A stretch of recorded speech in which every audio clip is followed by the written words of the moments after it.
I hope they remember you.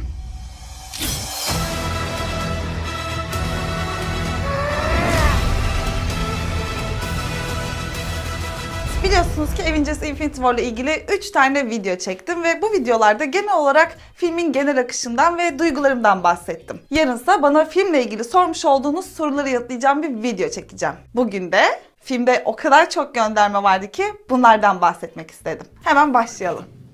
I feel like everything's gonna work out fine.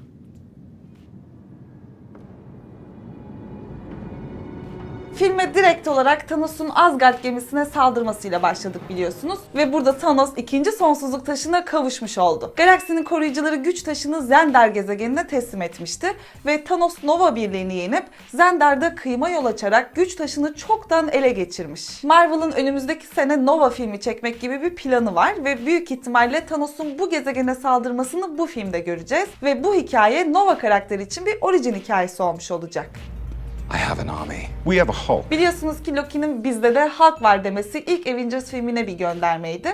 Ve Thanos'un Loki'yi öldürdükten sonra tekrar dirilemeyeceğini söylemesi de ilk ve ikinci Thor filmlerine bir göndermeydi. Öldüğünü sandığımız Loki dünyadaki uzay taşını alabilmek için Thanos'tan bir ordu ve zihin taşını ödünç almıştı. Ve Thanos'un onun canını bağışlamaması da tam olarak bu yüzden. If the Tesseract is kept from us, there will be no realm, no barren moon, no crevice where he cannot find you. Bu sahnelerle birlikte Asgard'dan geriye kalan son kişilerin de öldüğünü gördük. Yani biliyorsunuz ki Thor artık bir kral ama ortada 9 diyarı koruyan bir krallık veya bir Asgardlı kalmadı diyebiliriz. Valkyrie karakterinin tam olarak ölü olup olmadığını kesin olarak söyleyemeyiz. Ama Heimdall'ın kara büyü ve kendi kılıcını kullanarak açtığı köprü sayesinde halkın kurtulduğunu gördük. Asgard ve dünyamız gökkuşağı köprüsüyle birbirine bağlı iki diyar ve bu geçiti kollayan Heimdall evrendeki tüm ruhları görebilen biri. Dolayısıyla Heimdall Doktor Strange'i tanımıyor olsa da onu görebildiği için Banner'ı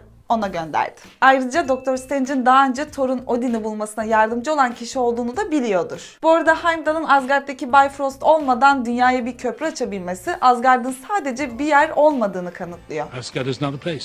Never was. This could be Asgard. Asgard is where our people stand.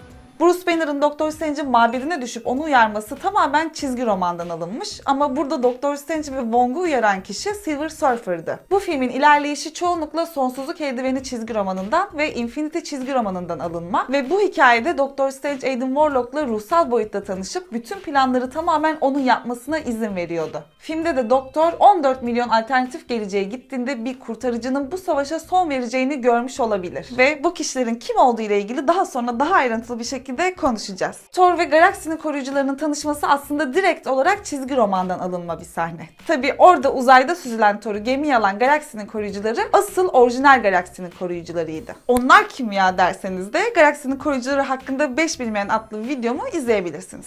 Şuradan. Bu arada filmde Groot'un oynadığı oyun Defender adlı bir Atari oyunu ve bu oyunda uzaylıların saldırmasını ve birilerini kaçırmasını engellemeye çalışıyorsunuz. Bu hem Infinity War filminin konusuna yapılan bir gönderme hem de bir nevi bize Defenders'ı hatırlatan bir detay diyebiliriz. Galaksinin koruyucuları ilk kez ekrana geldiğinde The Rubber Band Man adlı şarkıyı söylediklerini duyuyoruz ve bu şarkı şişman olduğu için dalga geçilen ama daha sonra da çok sevilmeye başlayan bir müzisyeni anlatıyor. Yani tamamen yalnız ve dışlanan tiplerden oluşan bu ekibin artık bir aile olarak ne kadar sevildiğini bize hatırlatmaları için güzel bir gönderme olmuş. Filmin devamında Rocket'ın yeni ailesini ne kadar sevdiğini daha iyi anlıyoruz zaten. Çünkü Thor ona kaybedeceği hiçbir şey olmadığını söylerken Rocket benim kaybedecek çok şeyim var diyor ve bu da aslında filmin sonunda Rocket'ın geriye kalan tek galaksinin koruyucusu olacağına dair yapılan bir göndermeydi. Şu an herkes kaybettiklerini geri getirmek için uğraşacak ve özellikle Tony Peter için, Steve Bucky için, Okoye T'Challa için, Rocket da ailesi için savaşacak diyebiliriz. Tabii ki herkes bir kişi için savaşmayacak ama onları en çok etkileyen kayıpların böyle olduğunu biliyoruz diye sıralamak istedim. Ben orada en çok Rocket'ın duygularından etkilendim. Böyle Groot yok olurken onun için savaşacaktır. Ayrıca kendisinin protezlere karşı bir ilgisinin olduğunu hatırlamış olduk. Çünkü kendisi Bucky'nin yeni kolunu satın almak istedi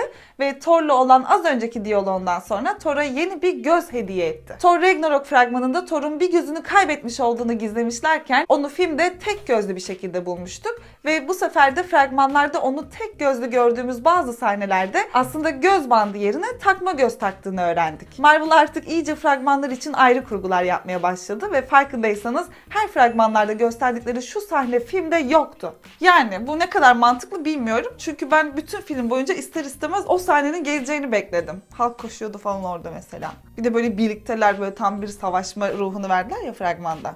O yüzden o sahneyi hepimiz bekledik biliyorum. Ama yoktu.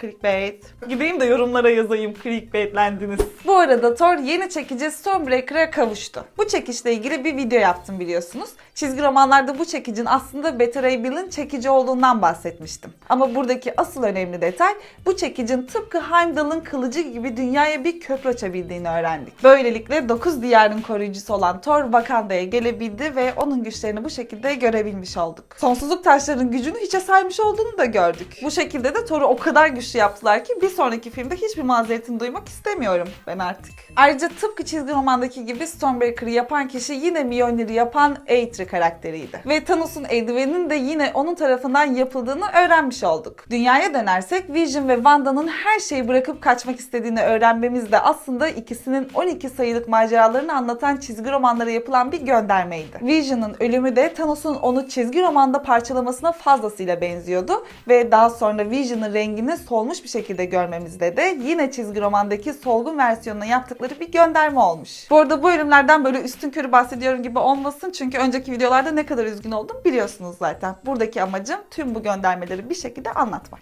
Thanos ve Thor karşılaşması da Infinity çizgi romanından alınmıştı mesela ve Black Order'ın Wakanda'ya saldırması da yine aynı çizgi romandan bir örnekti. Bunun yanı sıra Thanos'un parmağını şıklatıp evrendeki nüfusun yarısını yok etmesi, kahramanların yarısının yok olmaları üzerine verilen tepkiler, Kaptan Amerika'nın Thanos'un tek tokatıyla bayılması, Thanos'un hikayenin en sonunda inzivaya çekilmesi de yine bu çizgi romandan. Ama tabii filmin konusu çizgi romanlara göre ilerlemediği için de o an bu anları yaşanacağını asla düşünmüyorsunuz. Yine de bu kareleri alıp değiştirmeleri güzel bir şey olmuş. Özellikle Thanos'un karakterini filmde bayağı değiştirdiler ve onun ilk Avengers filminden bu yana kahramanları takip ettiğini anlamamız güzeldi. Herkesin ne yaptığını iyi biliyor ve tıpkı Tony'ye onun da bilgiyle lanetlendiğini söylemesi gibi bu kahramanları gayet yakından tanıyor. Çünkü New York'taki savaşa sebep olan Thanos'tu ve Tony Stark Thanos'un ordusunu patlatmışken Thanos'un Tony'yi tanımıyor olması imkansız bir şey. Bu Chitauri ordusunu da Gamora'nın küçüklüğünü izlediğimiz sahnelerde yeniden görmüş olduk. Ayrıca Age of Ultron filminde Tony'nin geleceği gördüğü sahnede de bu orduyu görmüştük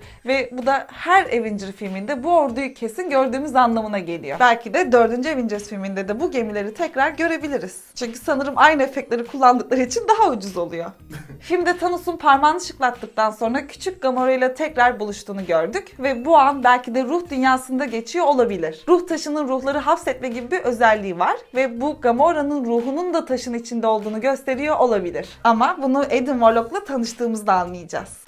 Tabii tanışırsak. Bu arada Thanos'un Drax ve Mantis'in şekillerini bozduğu sahneyi hatırlıyorsanız bu sahnenin de çizgi romandaki şu sahneden direkt olarak alındığını söylemek isterim. Tabii bunlar başkalarıydı ama olsun. Ama tabii bu arada da Thanos'un Nebula'ya işkence yapma fikrini direkt olarak almayı ihmal etmemişler. Thanos'un çizgi romandaki gibi tüm bunları ölüme aşık olduğu için yapması fikrini değiştirip filmde başka bir şekilde uyarlamaları fikri gayet güzel olmuş. Çünkü çizgi romanda ölümün kendisi bile bu güç gösterisinden zerre etkilenmemişken seyirci niye etkilensin ki? Ama yine de Kızıl Kuru Kafa karakterini ölüm yerine koymaları çok da mantıklı değildi. Bu arada Kızıl Kuru Kafa'yı oynayan kişi artık değişti. Ama buna hiç dikkat etmemiş olabilirsiniz. Çünkü o sırada Hydra liderinin neden orada olduğunu anlamaya çalışıyorduk. Kendisi Tesseract tarafından uzaya ışınlanmıştı biliyorsunuz ve şimdi de ruh taşının koruyucusu olmuş durumda. Bu bir nevi ölüm ve yaşam arasındaki bir diyar olsa da aynı zamanda taşların koruyucularına da yapılan bir göndermeydi. Ve aynı zamanda Kaptan Amerika'nın en azılı düşmanını geri getirdikleri için memnunum. Tüm bunların yanı sıra filmde Mantis'in Kevin Bacon'dan bahsettiğini duyduk ve buradan da anlıyoruz ki ilk Galaksinin Koruyucuları filminden bu yana Star-Lord hala herkese Kevin Bacon'ı anlatıp duruyor. A great hero named Kevin Bacon teaches an entire city full of people with sticks up their butts that dancing, well, It's the greatest thing there is. Ayrıca eski yapımları seven Peter Parker ve dünyayı terk edeli çok olan Peter Quill'in iyi anlaştıklarını izlemek güzeldi. Mesela Star-Lord Thanos'a Grievous diye seslenirken McDonald's karakterlerinden hatırlayabileceğiniz şu karaktere gönderme yapıyordu. Spider-Man'in de Alien filmindeki şu sahneyi hatırlayarak Doktor Strange'i Ebonimore'dan kurtardığını unutmayalım. Ayrıca Mantis'in onun karnına uzaylı yaratıklar yerleştireceğinden korkması da yine Alien filmine bir göndermeydi. Bunun yanı sıra Footloose ve Flash Gordon'dan da bahsettiler ama her minik detayı da söylemeye gerek yok bence. Öyle olsa Vision ve Scarlett'in bir sahnesinde arkada görünen Hüsnü Kebabı da listeye ekleyebilirdim ama eklemedim. Bu arada biliyorsunuz ki Spider-Man'in yeni kostümü başlı başına bir gönderme zaten. Çünkü uzun zamandır beklenen Iron Spider kostümünden esinlenmişler. Ama biz buna da video yaptığımız için bunu da detaylandırmama gerek yok. Benim amacım bugüne kadar konuştuğumuz şeyleri de bu filmle birlikte toplayıp bir araya getirmek. Ve her karakter hakkında ayrı ayrı video yaparken biliyorsunuz ki Captain Marvel'dan da bahsetmiştik. Ve o videoyu izleyenler film izlediklerinde göndermeyi anladılar. Yazılardan sonra çıkan sahnede Captain Marvel'ın logosunu gördük. Çünkü yakında onun da filmi gelecek ve bir sonraki Avengers filminde en güçlü Avenger olarak yerini alacak. Ama tabii ki Thanos da geri dönecek. Bu arada Russo kardeşler Thanos'u yeni nesil Darth Vader olarak izleyeceğimizi söylemişlerdi. Ve açıkçası birçok sahne ve olay Thanos'un bir baba olmasındaki detay ve onu anlamaya çalışmamızla bir nevi Empire Strikes Back göndermeleriyle dolu bir film olduğunu da hepimiz fark ettik. Ki filmde eli kopan bir karakter bile vardı. Daha fazla destek daha fazla şey çıkacak biliyorsunuz ve ama şu an yoruldum. Ama 49 madde oldu 50 ya. 9 mu oldu? 50 yapalım. Şey oldu ya hani Tony Stark Ebonimov'u şeye benzetti. Ne? Sünger Bob'daki şeye Squidward'a. Beğenmedim başkası. Doktor Strange'in evindeki kazan. Şey kazanı. Ne kazanıydı o? Onu da siz söyleyin. Tamam. Yorumlarda düşüncelerinizi bekliyorum. Başka gönderme var mıydı? Ben kaçırdım mı bir şeyler? Siz de altta beni tamamlarsanız çok sevinirim. Ama şey değil. Onu unutmuşsun. Evet unutmuşum belli ki. Anlaştık. O zaman sizin de yorumlarınızı bekliyor olacağım. Kanalıma abone olmayı, videoyu beğenip paylaşmayı unutmayın lütfen. Ama gerçekten abone olmayı unutmayın. Neden olmayasınız ki? Çok güzel videolar paylaşıyoruz. Bir sonraki videoda görüşürüz.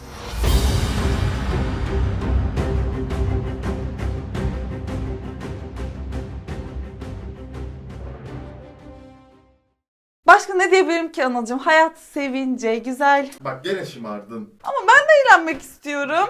Hayır işini yap ve... Hayat sevince, güzel, sevince tat.